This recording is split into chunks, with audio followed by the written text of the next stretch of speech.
Hi everyone, कैसे हो आप सब। तो फ्रेंड्स, पिछले एपिसोड में हमने देखा था ओलिवर की मॉम यानी कि मोयरा की केस की सुनवाई का डेट नज़दीक ही आ चुका था। सब इस केस के लिए काफ़ी बेसब्री से इंतज़ार कर रहे थे कि आखिर कोर्ट का फैसला क्या होने वाला है। तो चलिए फ्रेंड्स, अब शुरू करते हैं अपनी आज की एक्सप्लेनेशन अगले एपिसोड के साथ, जिसकी शुरुआत 6 महीने पहले के एक क्लिप के साथ होती है।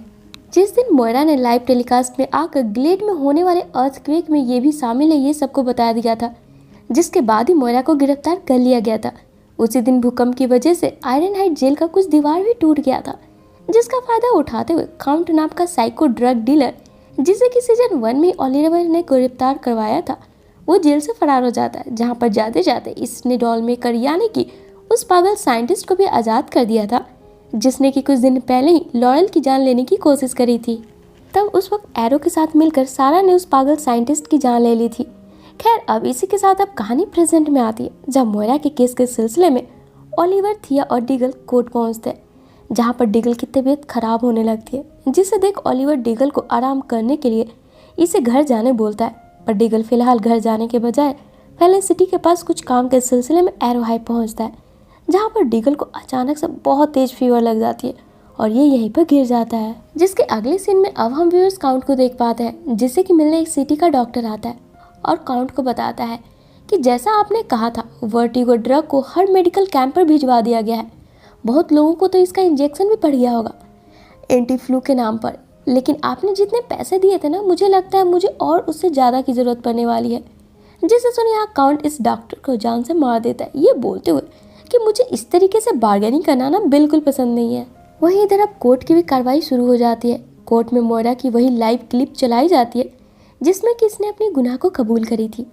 जहां एक तरफ एडम, मोयरा का अगेंस्ट वकील, मोयरा को दोषी साबित करने में लगा हुआ था, तो वहीं दूसरी तरफ लॉरेन मोयरा को बचाने में लगी हुई थी, ये बोलते हुए कि माना कि मोयरा ने लाइव ये कन्फेस किया है, पर इसने रीजन भी तो बताया था ना कि मोयरा ने ये सब अपने परिवार को बचाने के खातिर किया है। मोयरा की जगह अगर कोई भी माँ रहती तो अपने बच्चों के लिए यही करती।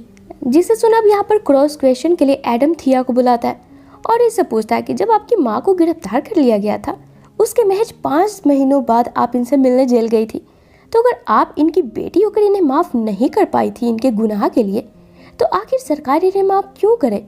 अब एडम ये क्वेश्चन पूछ ही रहा होता है कि तभी अचानक से इसकी तबीयत बिगड़ने लगती है और एडम भी यहाँ पर डिगल की तरफ बेहोश होकर गिर जाता है। जहाँ कोर्ट की कार्रवाई यहीं पर बीच में रोक कर अब फौरन ही एडम के लिए एम्बुलेंस बुलाई जाती है। तब हम देखते इस एम्बुलेंस का ड्राइवर कोई और नहीं बल्कि काउंट होता है, जो कि एडम को हॉस्पिटल ले जाने के बहाने अपने साथ लेकर चला जाता है। वहीं इधर फुर्सत मिलते ही ओलिवर फेलिसिटी के बुलाने पर डिगल के पास आता है, जिसकी हालत की धीरे धीरे बिगड़ती जा रही थी। तब यहाँ पर डिगल के ब्लड सैंपल के आई रिपोर्ट के बेसिस पर फेलिसिटी बताती है कि डिगल के शरीर में वर्टिगो ड्रग है, जिसके कारण ही डिगल की ये हालत हुई है। अब यहाँ पर वर्टिगो ड्रग का नाम सुनते ही ओलिवर बोलता है, पर इस ड्रग के डीलर यानी कि काउंट तो जेल में है ना। जैसे सुन फेलिसिटी जब आयरन हाइट की सीसीटीवी हैक करके कुछ पुराने वीडियोस को चेक करती है, इसे पता चलता है कि दरअसल अर्थक्वेक वाले दिन सिर्फ वो डॉल मेकर साइंटिस्ट ही नहीं बल्कि काउंट भी भागा था। अब ये सब जानने के बाद ओलिवर फिलहाल के लिए फेलिसिटी को एक एंटीडोट डिगल को देने बोल खुद वापस अपनी मॉम मोयरा के पास चला जाता है और इससे बोलता है, हमारा केस धीरे धीरे कमजोर पड़ते जा रहा है मॉम, अगर आप दोषी नहीं हो तो डरो नहीं। हमारी वकील लॉरेन ने बताया है कि हमें टेस्टिफाई कराना चाहिए, मे भी उससे कुछ काम बन जाए। तो दरअसल फ्रेंड, टेस्टिफाई एक प्रक्रिया है जो कि विक्टिम खुद के लिए करवाता है, जिसमें कि सामने वाला वकील विक्टिम से रिलेटेड गहरी और पर्सनल लाइफ की बात एक कोर्ट में पेश करता है, जिस पर जज विक्टिम के पुराने रिकॉर्ड के अनुसार अपना फैसला सुनाता है कि विक्टिम दोषी है या फिर निर्दोष है। पर इस चीज़ के लिए मोयरा तैयार नहीं होती है, क्योंकि मोयरा के अनुसार इसके पास्ट की कुछ ऐसी चीज़ें थी जो शायद इसके बच्चों को बिल्कुल अच्छी नहीं लगती। पर यहाँ पर ओलिवर अपनी मॉम को यकीन दिलाता है कि बात चाहे कितनी भी कड़वी क्यों ना हो, इस बार इसके बच्चे इसके साथ ही होंगे। और फिर यहाँ के बाद ओलिवर वापस से डिगल के पास आ जाता है, तो यहाँ ये देखता है डिगल की हालत में कुछ भी सुधार नहीं होती है, जिसे देख ये लोग सोच ही रहे होते हैं कि अब आगे इन्हें क्या करना चाहिए, कि तभी यहाँ पर काउंट टीवी पर लाइव आ जाता है और इसके साथ ही एडम भी होता है, जिसे कि काउंट ने बांध कर रखा होता है और ड्रग की वजह से एडम की भी हालत सीरियस होते जा रही थी, जिसे पब्लिक को दिखाते हुए काउंट बोलता है, मुझे मालूम है अभी सिटी के आधे लोगों की यही हालत है, पर यकीन मानिए इसे सिर्फ मैं ही ठीक कर सकता हूँ। आपको बस अपने नज़दीकी मेडिकल स्टोर पर जाकर वर्टिगो ड्रग का एंटीडोट मांगना है। ये हर जगह कुछ देर में अवेलेबल हो जाएगा। अगर आपको यकीन ना हो तो इस एंटीडोट का डेमो भी देख लीजिए। जिसके बाद काउंट यहाँ पर एडम की गर्दन पे एंटीडोट वाली इंजेक्शन को इंजेक्ट कर देता है, जिसके लगते ही एडम पहले से बेहतर हो जाता है। और इतना दिखाने के बाद काउंट वीडियो को ऑफ कर देता है। तो दरअसल फ्रेंड, इस ड्रग की वजह से काउंट ढेर सारा पैसा कमाना चाहता था, पर पिछली बार इस ड्रग को ओलिवर ने बैन करवा कर इसे जेल भिजवा दिया था। काउंट ने इसीलिए इस बार ये तरीका अपनाया था। अब ये सब देखकर ओलिवर का खून खौलने लगता है और ये फेलिसिटी को जल्द से जल्द काउंट की लोकेशन ट्रेस करने बोलता है, जिससे सुन फेलिसिटी काम पर लग जाती है। तभी काउंट की वीडियो से काउंट के चेहरे को जूम कर इसकी आंखों में दिख रहे एक सिंबल को देख ये लोग पता कर लेते हैं कि काउंट इस वक्त कहाँ है, जिसे देख ओलिवर उस जगह के लिए निकल पड़ता है। वहीं दूसरी तरफ अब एडम के किडनैप हो जाने की वजह से अब मोयरा का case as against Laurel handle करने वाली थी।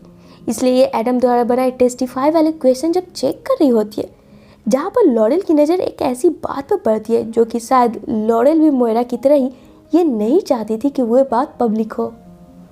इसीलिए तुरंत ही रात के वक्त ही लॉरेल मोयरा से मिलने जेल आती है और एडम द्वारा तैयार किए गए क्वेश्चन को दिखाते हुए बोलती है, मुझे आपकी वकील से पता चला है कि आप टेस्टिफाई करवाना चाहती है, पर अगर आपने वो किया तो ये बात मुझे कल सबके सामने आपसे पूछनी पड़ेगी। मेरे पास कोई और दूसरा ऑप्शन नहीं है, पर आप चाहो तो इस प्रक्रिया को रोक सकती है। वैसे भी इसमें लिखी बातें सामने आई तो शायद आपका केस और भी कमज़ोर पड़ सकता है। और इतना वो लॉरेल चली जाती है तो अब इधर ओलिवर अब एरो बनकर काउंट के ठिकाने में पहुंचता है और सबसे पहले तो एडम के हाथ को खोलकर इसे भागने बोलता है, पर तभी काउंट भी एरो को देख लेता है और अपने आदमियों को बोल दोबारा से एडम को पकड़वा कर खुद सामने केमिकल से भरे टैंक के पीछे अपने वर्कर्स के साथ छिप जाता है और ये बोलता है कि चलाओ अब तीर। ये टैंक जैसे ही फूटेगा यहाँ हर तरफ वर्टिको फैल जाएगी। तब यहाँ पर अपना दिमाग लगाते हुए एरो वही साइड में रखी गैस के सिलेंडर पर अपना तीर चला देता है, जिससे कि यहाँ आग लग जाती है, जिसका फायदा उठाते हुए फिलहाल तो एरो यहाँ पर से सिर्फ एटम को अपने साथ लेकर चला जाता है, जिसके अब अगली सुबह अब हमें वापस से कोर्ट में दिखाया जाता है, जहाँ पर जज के आने से पहले मोयरा अपने दोनों बच्चों को अपने पास बुलाती है और भी बोलना शुरू करती है, मैंने काफ़ी सोचा और समझा, उसके बाद मैं टेस्टिफाई के लिए तैयार हुई हूँ, पर एक बात है जो तुम लोगों को पता होना चाहिए, क्योंकि कुछ ही देर में वो सवाल लॉरेल मुझसे पूछने वाली है। दरअसल काफ़ी साल पहले जब तुम्हारे डैड किसी दूसरी औरत के चक्कर में पड़ गए थे, उस वक्त मैं काफ़ी अकेली पड़ गई थी और उन दिनों मैंने कुछ रातें मार्कम मर्लिन के साथ गुजारी थी। जिसे सुनकर के पहले तो थिया को काफ़ी बुरा लगता है, पर फिर ये शांत हो जाती है। आगे कोर्ट की कार्रवाई शुरू होती है, तब लॉरेल लगातार मोयरा से इसके पास्ट इसी इंसिडेंट के बारे में क्रॉस क्वेश्चन करने लगती है, ये बोलते हुए कि एक तरफ तो आप बताती है कि ग्लेड में हुए अर्थक्वेक में मार्कम मर्लिन शामिल था, उसी ने आपको डरा धमका कर अपने प्लान में शामिल किया था, तो अगर वो इतना ही बुरा था तो आपके अनुसार तो फिर उसके साथ आप अफेयर क्यों कर रही थी। जवाब में मोयरा बताती है उस चीज़ को अफेयर नहीं कर सकते हैं, बस मोयरा के वो कुछ कमज़ोर पल थे जिसका फायदा मार्कम मर्लिन ने उठाया था। आगे पूरी कार्रवाई खत्म होने के बाद कोर्ट अपना फैसला सुनाने के लिए कुछ घंटों का वक्त लेती है। तब ब्रेक में लॉरेल कोर्ट से बाहर आती है, पर आज जो भी कुछ हुआ उसके बाद लॉरेल ओलिवर से नजरें तक नहीं मिला पा रही थी और बस इसे सॉरी बोलकर यहाँ से निकल जाती है। वहीं इधर एरो हाइव में डिगल और फेलिसिटी बैठकर देख रहे होते कि कैसे वर्टिगो के शिकार सिटी में लगातार बढ़ते जा रहे हैं। तब डिगल को याद आता मॉस्को से लौटकर इसने एक कैंप से एंटी फ्लू की इंजेक्शन लगवाई थी। बदलते मौसम को देखकर हो ना हो उसी में वर्टिगो होगा। तब फौरन ही ये दोनों उस कैंप का नाम चेक करते हैं जहाँ से डिगल ने इंजेक्शन लगवाई थी। जहाँ इन्हें पता चलता है कि उस कैंप का ट्रक इस वक्त डाउनटाउन में है, जिसमें कि दवाइयाँ लोडेड है। अब चूंकि यहाँ पर डिगल बीमार था, उस ट्रक पर और वर्टिगो बचे हैं या खत्म हो गए ये चेक करने के लिए फेलिसिटी अकेले ही निकल पड़ती है और फिर ट्रक में जाकर चेक कर ही रही होती कि तभी पीछे से यहाँ काउंट भी पहुँच जाता है और फिर फेलिसिटी को अपने साथ लेकर चला जाता है और फिर फेलिसिटी के फ़ोन से ओलिवर को कॉल कर बोलता है, वैसे तो इस नंबर पर मेरी आवाज़ सुनकर ही तुम दंग हो गए, पर कैसा रहेगा अगर मैं तुम्हें ओलिवर की जगह एरो बुलाऊं। और फिर हंसता हुआ कॉल को काट देता है। तब ओलिवर यहाँ पर फौरन ही फेलिसिटी के फ़ोन को ट्रेस कर काउंट के पास पहुँचता है, जहाँ पर फेलिसिटी बंदी होती है।